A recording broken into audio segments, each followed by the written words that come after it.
Falcon fans, what's up? It's your boy, Let Us Pray. I hope you're having a blessed and a prosperous day. It's the Friday before Christmas. Your boy is suited and booted in the ugly sweater attire. Don't judge me, all right? Work out of school, so I'm trying to be festive with all the kids and everything. But I put this sweater on, and it gave me a title to a Falcon Talk episode. That's just how I think, man. So I'm gonna give it to you. Before I give it to you, I want to thank everybody who's been supporting the channel, who's been subscribing. Man, y'all been showing your boy some mad love, and I appreciate you, man. I'm just a little humble guy from a little town called East Palo Alto, California, man. So I truly appreciate anything anybody does for me, because I realize you don't have to do it.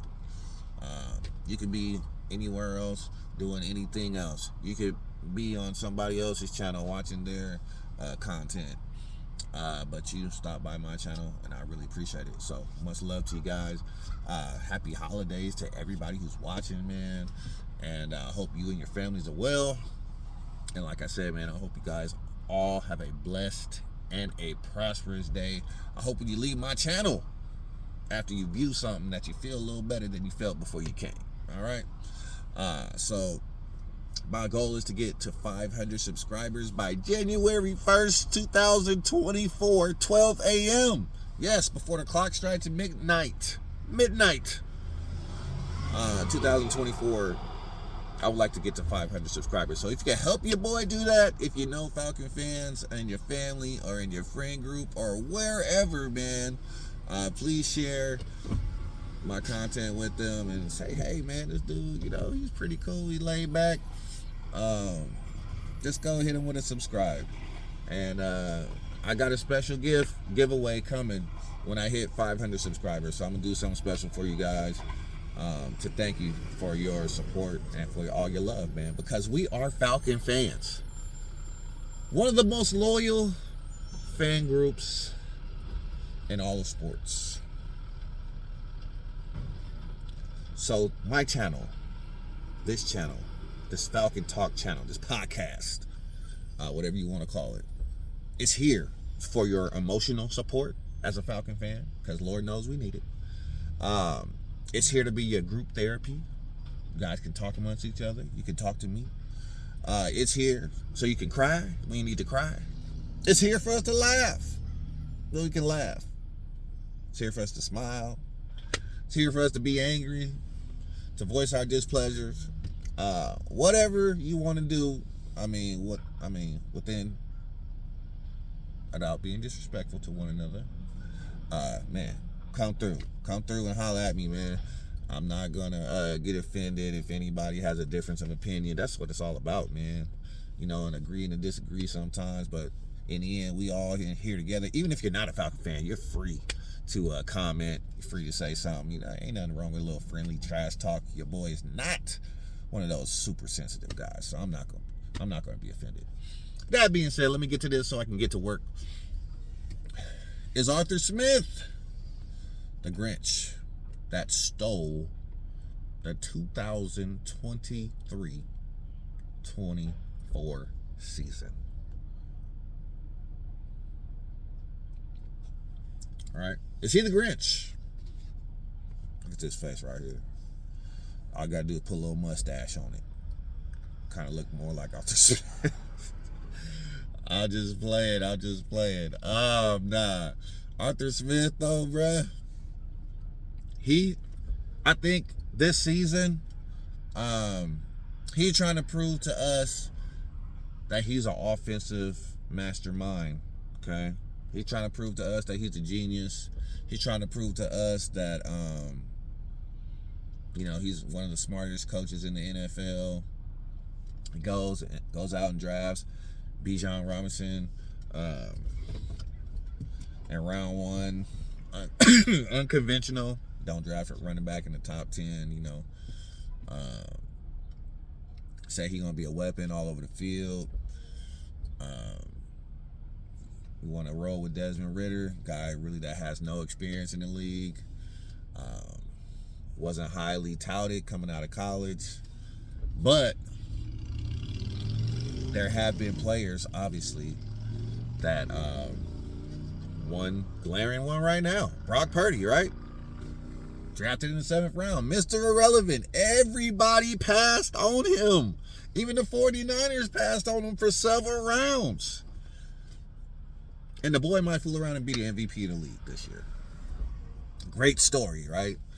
Everybody wants to be that coach that finds that diamond in the rough that everybody passes on. It makes you look so smart. It makes you look so good. And I think this is what Arthur Smith tried to do with Desmond Ridder. Oh, you guys passed on this guy? Yeah, I'm going to show you that I can make him a great quarterback with my play calling. Right?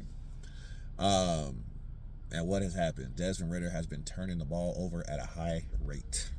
He's had a turnover just about every game that he's played this season. He had 2 turnovers for multiple games as well this season. Red zone turnovers. I mean, the ones that hurt you the most. You didn't even get 3 points. You come away with 0 points. Those are backbreakers, man. And we've seen it all season from Desmond Ridder, unfortunately. So now, as Arthur Smith's job is on the line. All right? He benches Desmond Ridder. Grinch. You knew this guy wasn't the guy. But now you feel the heat for your job and you bench the guy that you tried to get us all to fall in love with for Taylor Heineke, right? No shade on Taylor Heineke. I actually knew when they signed him, I said, oh, he's not really like a guy that's going to be sitting all season. He going to get in there. I already knew he was going to get a chance. So this is second time around this season, right? Ridder got benched mid-season. Now Heineke's going to probably finish out these last 3 games, barring an injury or something like that. So Arthur Smith, man, he tried to get us to fall in love with Desmond Ridder. Try to get us to fall in love with his philosophy, his offense. That's just seemed to be just vanilla. I mean, no type of ingenuity, no type of innovation. I mean, all these things that he was supposed to bring to the Falcons, where's it been, bro? Where's it at? Where is it at? I mean, you had Derrick Henry, Ryan Tannehill, you had A.J. Brown, you had Jonnu Smith, some other guys in Tennessee. They had a really good offense there, ball control offense, run-heavy offense. I mean, you got one of the strongest dudes in the history of the NFL at the running back position in Derrick Henry. I've been beginning to think he got paid off of Derrick Henry's back. Because when you have Derrick Henry, I mean, in his prime, what more do you have to do as a coach than run him 30 to 40 times a game? You just keep handing the ball to Derrick Henry. He drafts Bijan Robinson. He's not utilizing him to, exactly his strengths. There's question about how much he's been playing him, questioning about how many carries he's getting, how many catches he's been getting. You already have a 1,000-yard back in Tyler Algier last year, and then you get a running back with your first pick next year. It's kind of confusing. It's kind of, because you have other needs on the team. We could have got an O-lineman. If we're supposed to be a power running team, why aren't we stacking up on powerful O-linemen? That's something that's always been puzzling to me. Like, if we're a power running team, why aren't we getting power run linemen? I don't get it. But who am I? Like I said, I only played football 1 year in my life. My freshman year of high school. Definitely more of a basketball and a track guy on my personal accomplishments. But I love football. So I watched it for the majority of my life. Watched my Falcons. Love my Falcons. Been heartbroken many times. But that's something that I just don't understand with Arthur Smith, which is why I call him the Grinch. of the 2022-2023 season and the 2023 and 2024 season. It just haven't added up for us, Arthur Smith. Everything that you said he was going to come in and do. We love to get our hopes up as Falcon fans. You know our mantra, rise up. You know, we want to rise up, and I don't like the rise up. We need to change it. Can we change it finally? Because we haven't been rising for a while. We just haven't. Can we change it? Arthur Smith, you stole a season from us. Another one. I'm tired of these wasted seasons. I'm tired of relying on mediocre quarterback play, which does not equal Super Bowls, and even more so, mediocre coaching. Okay? It does not equal Super Bowls. Go look at every single Super Bowl winner. Tell me how many mediocre quarterbacks that turn the ball over every game have won a Super Bowl. Go back and look at the history.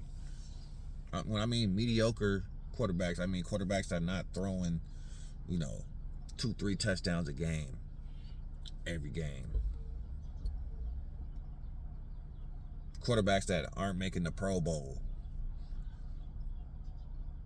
Quarterbacks that aren't throwing for, 3,500, 4,000 yards a season. Quarterbacks that make horrible decisions. Quarterbacks that have no ball security. That fumble the ball at a high rate too. Not only you throw interceptions, but you fumble the ball at a high rate. How many of those quarterbacks lead their teams to Super Bowls? So if we have that type of quarterback, what are we doing? What are we doing? What are we building? Okay?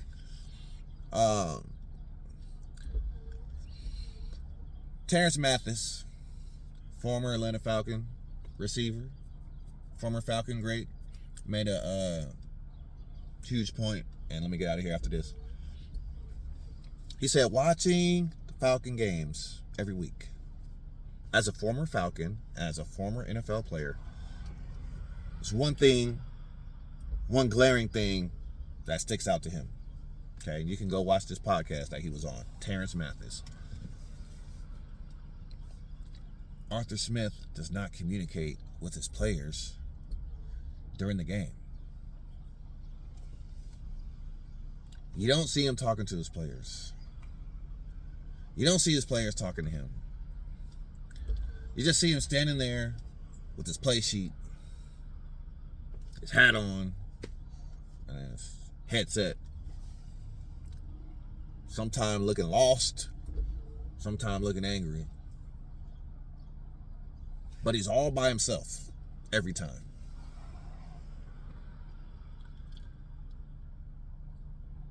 Look at other teams.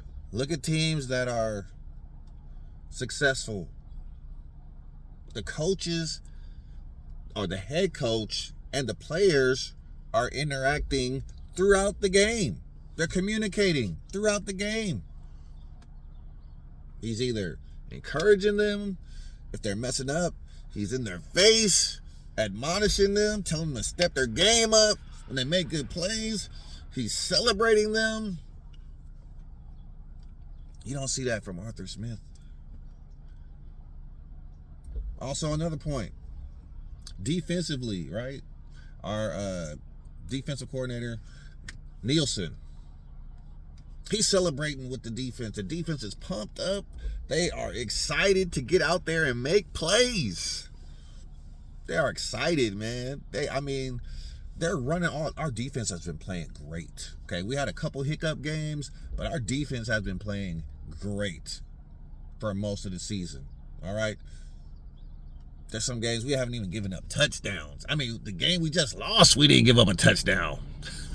3 field goals. The defense gave up and we lost. 9 points? You gonna tell me your defense gives up 9 points? Come on, they've been out there playing lights out for us, y'all. And he says he sees the excitement and the exuberance that the defense plays with. And then he looks over on the offensive side and they just trot out there. They just trot out there. They don't look excited. They don't look raring to go. They don't look pumped up. Do they trust the scheme? It's something that's not clicking with this offense, and it has to start with the Grinch. It's your boy, Let Us Pray. Have a blessed and prosperous day, y'all. I mean, how can you blame them? How can you blame them, man? I mean, run, pass. Every 3 downs, run, pass. Run, pass. Run, pass. I mean, defenses have caught on. So, check out that podcast by Terance Mathis, though. It was really good, really insightful. These offensive guys, some of them probably have no clue what's going on. Some of them probably frustrated, don't know why the numbers aren't being called more. I mean, they don't look excited out there. You're not seeing them congregate and, celebrate one another when a big play is made, like you see, defensively. And on other teams, you see all the offensive guys getting together and celebrating one another. It's just not the same vibe with our offense, man. So maybe we just need an offensive coordinator to come in and put his stamp, put his staple on the team. Maybe it's not necessarily firing Arthur Smith, but if we hire you as an offensive guy and you're telling us you're an offensive guru, what's the point of bringing in an offensive coordinator? We just need a whole new head coach. Because what is your value to the team at that point if you're not going to coach offense? Because you're clearly not a good motivator if you're not even communicating with your team on the sideline. It's your boy, Let Us Pray, man. Have a blessed and a prosperous Friday before Christmas. Hope you got your shopping in, man. I shopped online, so I ain't had to go to the store and get nothing. God bless online shopping. Have a great holiday. If I don't holler at you before Christmas, well, actually, Christmas Eve is Sunday, so I'm definitely going to do a Christmas Eve episode. Then I have a couple weeks off just to, relax, have some fun. So you probably see some more episodes from me that week after Christmas and that week leading up to New Year's Eve, man. So take care, y'all. Be blessed. Have a blessed and a prosperous Friday, y'all. TGIF. Peace. And I'm out.